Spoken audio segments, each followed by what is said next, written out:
A semana será mais curta por conta do feriado dia 15 de novembro, mas ainda assim vai trazer importantes indicadores sobre a economia brasileira e ainda balanços das empresas, a começar pela divulgação da pesquisa mensal de serviços pelo IBGE na terça-feira, referente ao mês de setembro.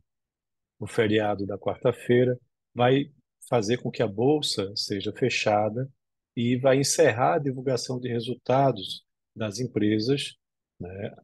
E, apesar disso, vai ter ainda divulgações de indicadores importantes lá dos Estados Unidos.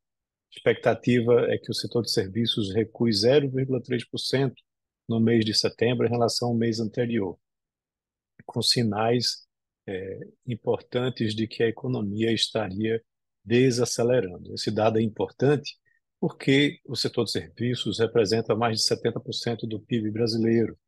E então, isso serve para acompanhar o resultado justamente do terceiro trimestre do PIB daqui do nosso país.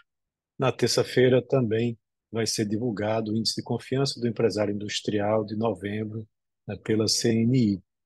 E após o feriado da quarta, a agenda de indicadores de atividade econômica vai ter a apresentação dos dados, né, do IBCBR, né, da atividade econômica, que é considerado como uma prévia do PIB pelo Banco Central para o mês de setembro, já na quinta-feira. Em relação a esse índice, a expectativa do mercado é de que ele se mantenha estável, em relação ao mês anterior, né? E, de todo jeito, dependendo do resultado da pesquisa de missão de serviços, pode ser que esse resultado do IBCBR seja alterado. Na quinta-feira, também vai ser divulgado o IPCS semanal pela FGV e também o IPCS pela FIP e os dados do GP10 pela FGV.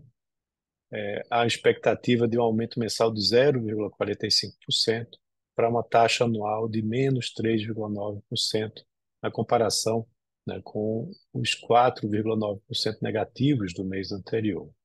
Os preços industriais do atacado podem desacelerar, enquanto os preços agrícolas podem ter a apresentação de uma aceleração. No campo político, o destaque vai ficar para o próximo passo de aprovação da reforma tributária.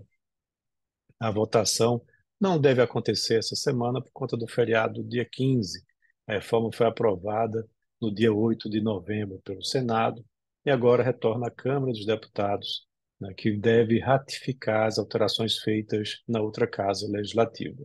Dentre as mudanças importantes está o aumento do Fundo de Desenvolvimento Regional da reforma, né, para 60 bilhões de reais, com financiamento do governo federal e o limite para a carga tributária total sobre o consumo.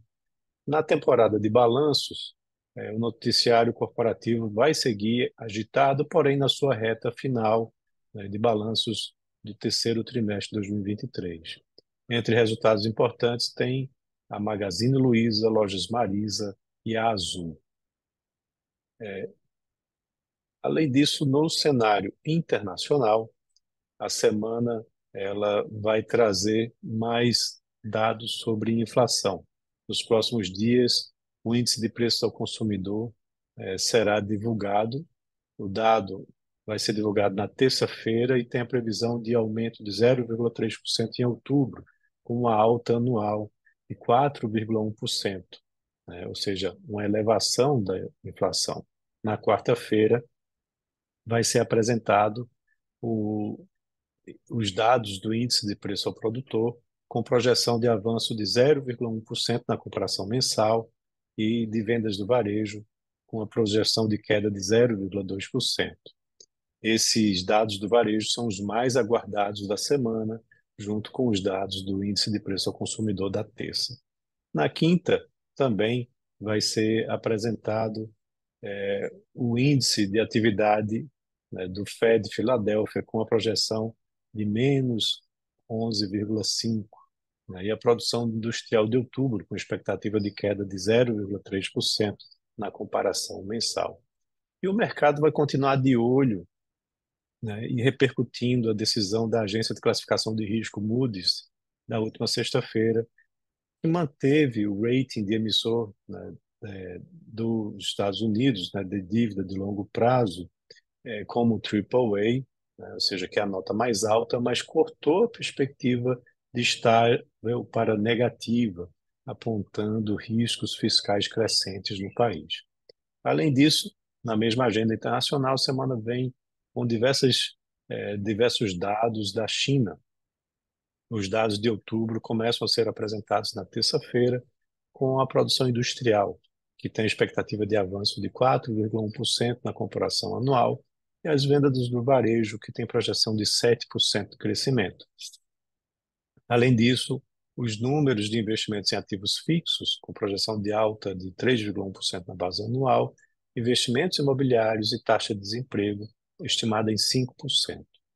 No mesmo dia, serão apresentados o PIB preliminar do terceiro trimestre da zona do euro e do Japão, além dos dados de sentimento econômico da Alemanha.